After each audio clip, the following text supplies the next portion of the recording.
I remember when I was like 25 years old, 24 years old, waking up, looking at the alarm clock and going, is all there is work and sleep? There's this pervasive reality that happens for us when work isn't working. And that's the series we're involved in now. And this is part 2, when work isn't working. There's this pervasive reality that we fall into, that we think the only way that we're going to get to where we want to be is extreme sacrifice. Like, if I just give everything to work, then I'll find my path. Then work will finally work. And there's too many people ready to encourage you into that. You've got to wonder why society has to encourage this, because if you'll give yourself in the loss of who you are for someone else, then you make a good wage slave, if we could say it that way. So you got these self-help gurus that are encouraging this hustle harder approach at all costs. You've got the opposite extreme with lifestyle brands trying to sell some fairy tale of a stress-free experience and what you're going to bundle up as a package income deal or passive income deal. And it's just click purchase this and your dreams are going to come true. None of those are the reality. Now, some people try to take the safer path that we talked about in the first episode. I just got to figure out the right career and then it's all going to be okay. And so much of that begins to be just a competition, not against you being the most you can be, the fullest expression of your potential. It begins to be a competition against mediocrity. So everybody's just trying to learn how to smile more in an interview and get the right resume together when none of those make the biggest difference. So what do we do when we feel that pressure and that lie that I've got to sacrifice everything, and when it feels like work is all there is?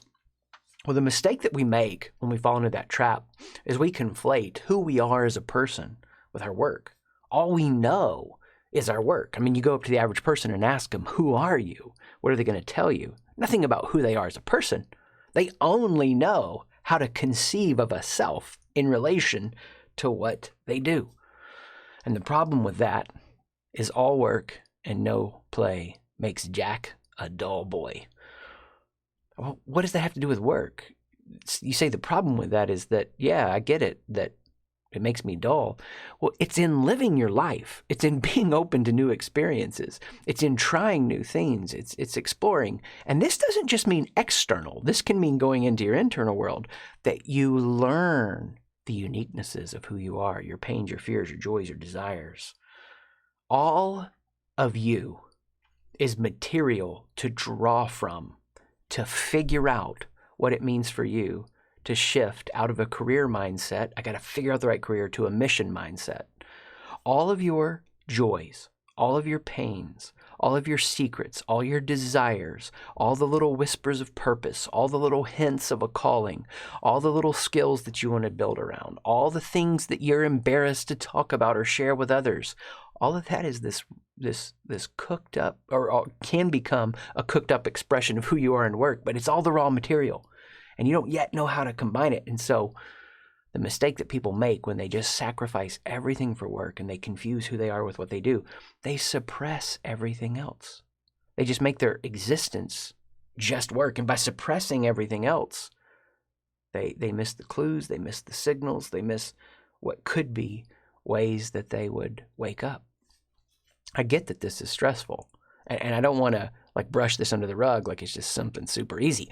When I was a college professor and I would talk a little bit about what it means to figure out who you are and what you want to do, I would just encourage them and I would say, hey, listen, just be aware. Fear got you into school. For a lot of you, your parents or people that love you, thinking they're doing the best thing for you oftentimes, scared you to get here. Like, if you don't go to college, if you don't get a degree, if you don't get that job.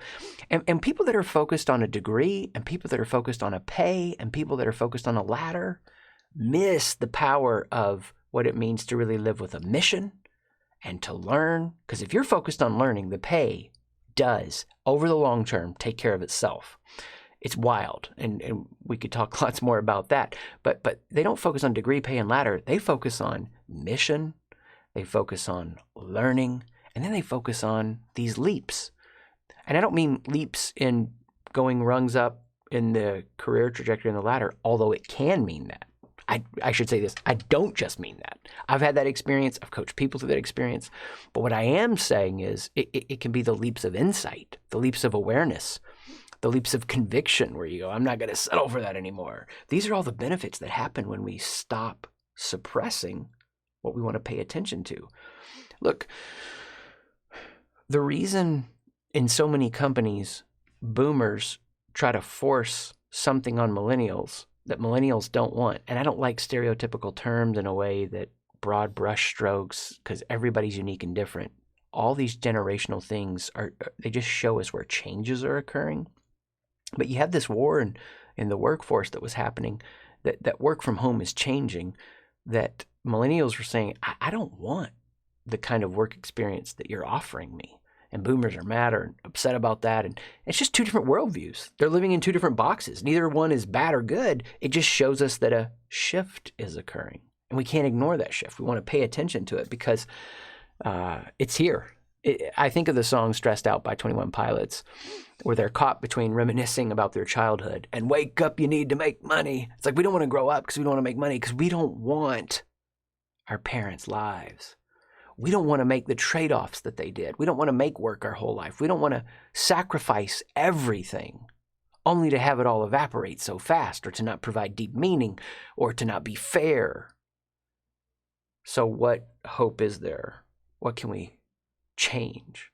Well, when we understand how to not make work all of who we are, we start to get to draw from all of the experiences, the pains, the secrets, the joys, the desires that are going to give us this better mindset, a mission mindset, that work isn't a problem to be solved, but an unfolding mission to be experienced.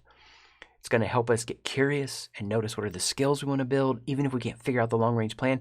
And it's going to help us really zero in on what it means to take these pieces and parts of who we are and build this collective picture so we can make those leaps of insight, those leaps of conviction, and maybe leaps of circumstantial change. My life has been so dramatically, beautifully enhanced when I said no to things and yes to things in courageous ways. Even if your job stays the same.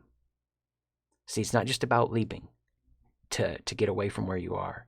It's about getting the internal shift that you need so that you stay or go, you relate to it differently. And that's where all the growth comes. So what I'm going to be doing is offering you at siteshift.com, SIGHTshift.com, a masterclass. And this masterclass is an hour. There's a guide that goes with it.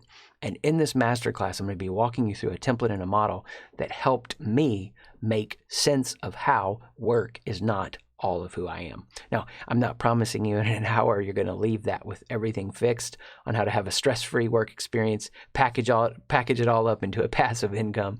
I'm not going to tell you you're going to figure out everything about your career. I am going to say this, that you're going to get a next level insight of clarity, a next step to take. Something will get, shaken loose in your heart or mind that's going to lead you to that next right step. So join me there, siteshift.com, SIGHT shift.com.